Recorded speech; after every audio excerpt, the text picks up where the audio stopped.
माननीय प्रधानमंत्री जी, माननीय गवर्नर साहब, ऑनरेबल चीफ मिनिस्टर, मेरे साथी मंत्रीगण और इस क्षेत्र का एमपी रिप्रेजेंटेटिव जो हमारे डायस में है और पूरे अधिकारीगण और लोग जो आए हैं, आप सबको मेरा विनम्र नमस्कार।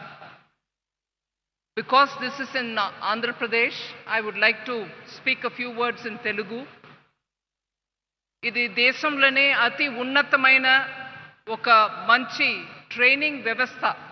భారతదేశంలో రెవెన్యూ సర్వీస్లో వచ్చే అధికారిகள் అందరికీ ఇక్కడ మంచి సదుపాయాలతోటి వాళ్ళకు ట్రైనింగ్ ఇవ్వడానికి ఎలాగ ఐఏఎస్ అధికారి లబాస్నా అంటారు, మసూరీలో వెళ్ళి ట్రైనింగ్ తీసుకుంటారు, ఎలాగ ఐపీఎస్ అధికారి హైదరాబాద్లో ఉన్నటువంటి సర్దార్ పటేల్ ఇన్స్టిట్యూట్లో వెళ్ళి ట్రైనింగ్ చేసుకుంటారో అట్లాగా ఐఆర్ఎస్, అది కూడా కస్టమ్స్, ఇండైరెక్ట్ ట్యాక్సెస్, జిఎస్టీ లాంటి ఆర్ ఎక్సైజ్ డ్యూటీ ఇట్లాంటి క్షేత్రంలో పనిచేసే రెవెన్యూ సర్వీస్ అధికారి అందరికీ ఇక్కడ ట్రైనింగ్ ఇవ్వడానికి ఒక మంచి వ్యవస్థ.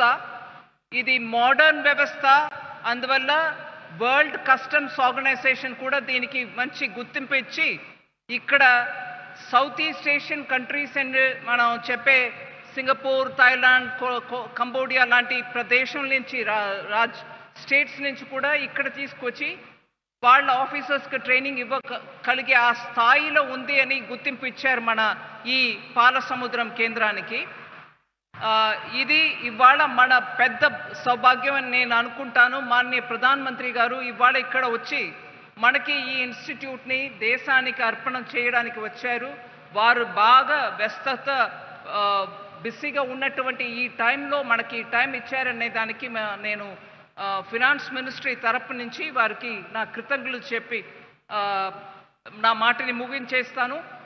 కానీ ఒక్క విషయం, ఆంధ్రప్రదేశ్లో ఉన్నటువంటి ఇక్కడ మనం నిలబడి మాట్లాడే ఆ సందర్భంలో 500 ఎకరం ఆంధ్రప్రదేశ్ గవర్నమెంట్ మనకి ఇవ్వడం, అది కాకుండా ఇంకా ఒక 10 ఏకర్ భూమి స్కూల్, కేంద్రీయ విద్యాలయ పెట్టడానికి పాలసముద్రంలో ఇవ్వడం, అది కాకుండా హంద్రీ నీవా నుంచి డైరెక్ట్గా ఒక నేషనల్ ఇన్స్టిట్యూట్ ఇక్కడ మనం పెడుతున్నాం అనే దానికోసం మంచినీళ్ళు సరఫరాకి కూడా వెంటనే స్టేట్ గవర్నమెంట్ స్పందించడం, 2014 నుంచి ఇవాళ వరకు అప్పుడు ఉన్నటువంటి గవర్నమెంట్ అయినా ఇప్పుడు ఉన్నటువంటి గవర్నమెంట్ అయినా మంచి సహకారం ఇవ్వడం వల్ల ఈ పెద్ద ఒక వ్యవస్థ ఇక్కడ మనం చేయగలిగాం.